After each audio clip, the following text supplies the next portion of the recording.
The Longines Spirit Chronograph. This watch currently retails for £3,000 sterling or $3,900 at current exchange rates, excluding any tariffs of course. Longines has long been associated with aviation, and famous pioneers such as Charles Lindbergh and Amelia Earhart are closely tied to the brand and its history. To celebrate, some might say exploit, this rich heritage, a few years ago Longines released the Spirit range, including the highly successful Spirit GMT, which I'll review in a separate video.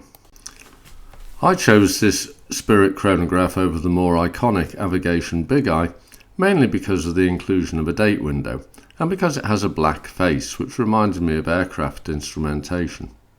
More importantly, it is crystal clear when reading the time. In fact, for clarity, it would be difficult to find a better watch. The pencil hands have a matte silvered finish, but they reflect the light so well that it was months before I realised they weren't pure white. They are also filled with superluminova, as are the Arabic numerals. The effect is superb and works well throughout the night, retaining easy reading of the time even at 0500 hours. There are 3 subdials: the running seconds at 9 o'clock, chronograph minutes at 3 o'clock, and chronograph hours at 6 o'clock. All the hands related to the chronograph function are counterweighted and red-tipped for clarity. Each subdial has a highly silvered beveled edge, as does the main dial, which also has these lovely little cutouts for the hour markers. These are really nice details which can easily be overlooked at first glance and give the watch an air of quality which belies its price point. With the screw-down crown, it's apparently water resistant to 100 metres, although nobody is going to go near a pool with the leather strap. Bracelets are also available, but in my opinion this watch is suited to leather. Speaking of which, it has a 22mm strap width. These days, finding alternatives, such as this one, is easy enough. I measured the lug-to-lug at 51.4mm, which could have easily been slightly reduced, but certainly gives the watch presence on the wrist, as does the 42mm case size and hefty 16.4mm depth. Admittedly, this includes the lovely, slightly domed sapphire crystal, but it's still a very tall watch. In fact, it's the same depth as the Spirit Flyback, which does look very smart indeed, but is £1,000 more. I've yet to work out whether this is just wearing built-up heels on the watch's part though, as Longines seem quite capable of producing slimmer watches with more complications, so maybe this just wants to look like a big tough pilot's watch. In any event, there's no getting away from the size of the thing, but it's all in proportion. The large crown, purportedly to allow gloved pilots to wind the thing, suits it.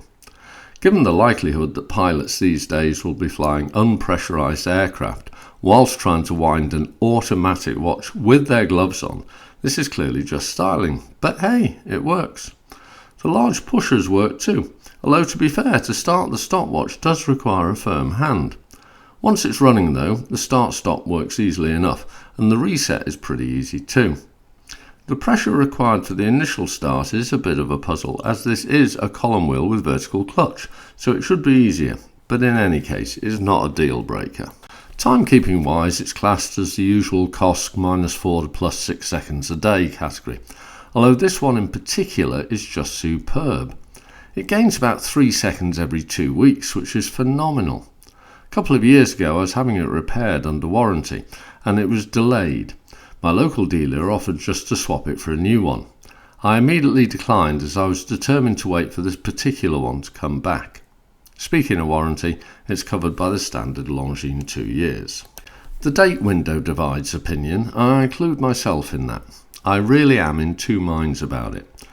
I bought it for the date function, but it unbalances the face and is at the awkward 4:30 position, which never looks good. Perhaps it would be better without it, but then I wouldn't know the date and might have gone for the Big Eye instead, and in doing so would have lost the clarity of this one. Combine that with the accuracy of this particular watch and I'm in a real quandary.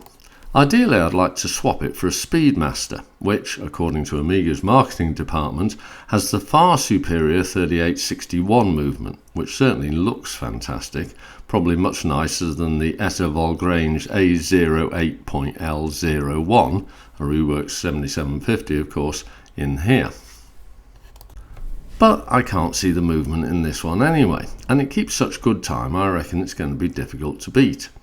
It is perhaps interesting that although this movement was developed specifically for Longines by ETA, their Swatch Group stablemate Amiga now also uses this movement in their 38mm Speedmasters, although they have slightly reworked it and renamed it the 3330 of course.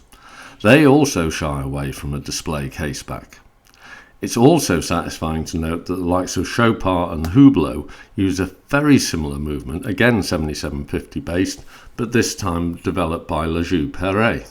The reason you can't see the movement is this screwed down, as opposed to screw down, caseback, tastefully engraved with the standard Longines Spirit motif, which itself is a modified version of the classic Longines logo. This at least gives you something to read when you turn the watch over, even if you'd like to be looking at a column wheel mechanism instead. Incidentally, if you want to be looking at the 3861 instead, be prepared to spend another £5,000. This watch has not been a great success for Longines. I've seen blue-faced variants much reduced in jewellers' windows, which is never the sign of a top seller. White-faced ones were discounted very quickly after release, and I've seen them for less than £2,000 new on the internet. However, I don't regret this one at all. I've not seen another black-faced one for sale in the shop window, and it looks great on the wrist. Given its clarity and reliability, I think I did pretty well with it. So, if you've got around £2,000 to £3,000 in your pocket, and with some diligent research online, you can grab yourself an absolute bargain in my opinion.